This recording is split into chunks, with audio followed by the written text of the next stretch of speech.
안녕하세요. 교통사고 전문 보상가배상TV입니다. 이번 사고에서 눈에 띄는 점 어떤 게 있을까요? 결국은 뒷차가 다 책임져야 되는. 명백하게 무과실이 나와야 되는 사고입니다.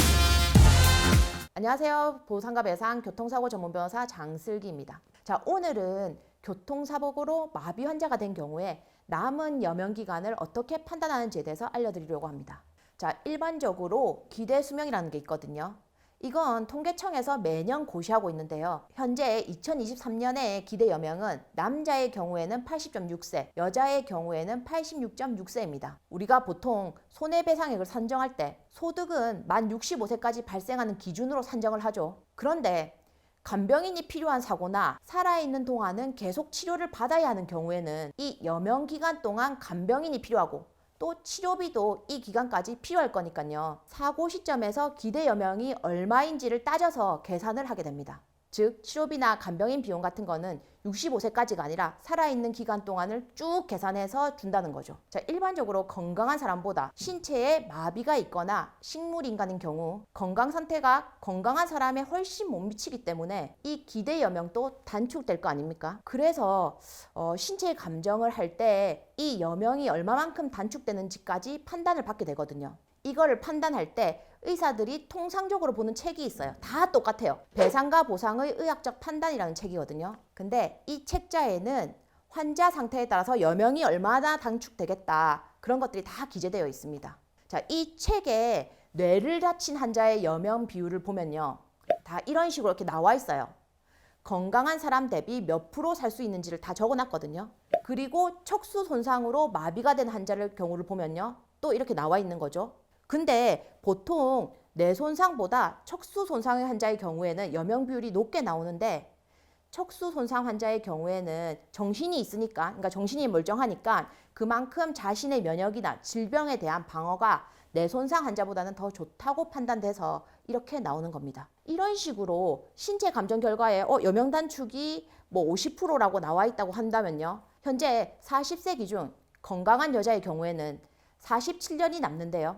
마비 환자의 경우에는 여명이 50%로 단축되기 때문에 약 24년 정도 여명 기간이 계산되는 거죠. 그럼 이 기간 동안 간병비나 향후 치료비를 전부 계산해서 판결을 받아야 되는 겁니다. 바로 이것 때문에 개호 사건을 아무에게나 위임해서 진행하면 절대 안 된다는 얘기입니다. 왜냐하면 이런 결과를 받기 위해서는 수많은 의학 자료랑 그 근거 자료들을 소송 중에 제출해야 되고 최대한 높은 여명 기간이 나올 수 있도록 변호사가 계속 노력을 해야 되는 거거든요. 그리고 또 엄청 중요한 점이 하나 있는데요. 자, 이런 개호 환자의 경우에는 반드시 소송을 통해서 판결을 받아야 돼요. 왜냐하면 만약 60세인 여성이 사고로 완전 마비가 되면은 아까 그 책에서 25% 정도 여명이 계산돼서 단축돼서 나오거든요. 그럼 결국 27년에 25%니까 약 7년을 앞으로 더 살 수 있다고 나오는 거죠. 그러면 7년 동안의 간병비와 향후 치료비를 판결받는 거잖아요. 근데 의학은 점점 발전할 수밖에 없고 또 건강 상태에 따라서 7년보다 훨씬 더 오래 사는 경우도 많이 있단 말이죠. 그러면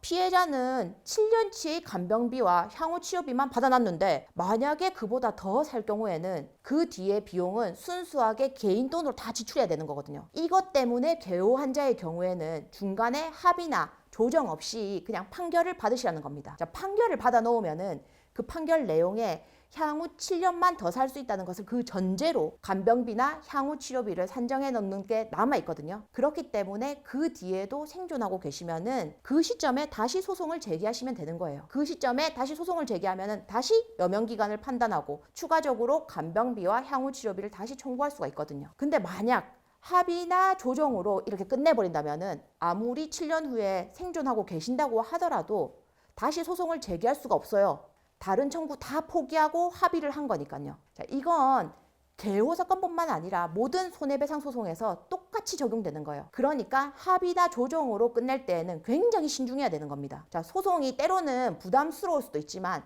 추후에 어떻게 될지를 모르는 불확실한 상황에서는 사실을 판결을 받아 놓는 게 가장 좋아요. 물론 저희 사무실 같은 경우에도 실제로 교통사고 사건이 들어오면은 60% 정도는 소송 없이 합의나 조정을 받고 끝내요. 하지만 이렇게 불확실한 경우에는 무조건 소송을 제기해야 된다고 의뢰인분들을 설득하고 무조건 소송을 제기해서 판결을 받아 놓습니다. 그래야 나중에 의뢰인들을 보호할 수 있게 되는 거거든요. 자, 그러니까 교통사고 상담을 받으실 때 변호사가 이런 내용도 잘 모르고 뭐 당장의 이익을 위해서 그냥 빨리 합의나 조정으로 빨리 끝내려고 한다면은 그 사무실에 절대로 맡기시면 안 돼요. 사실 이 개호와 관련된 영역은 굉장히 복잡한 영역이기 때문에 이 영상을 보시는 분들도 쉽게 이해하지 못할 수 있어요. 이에 대해서 궁금한 점이 있으신 분들은 언제든지 보상과 배상으로 문의 주시면은 자세하게 상세하게 설명드리도록 하겠습니다. 자, 오늘 영상은 여기까지고요. 다음에는 또 새로운 주제로 다시 찾아뵙겠습니다.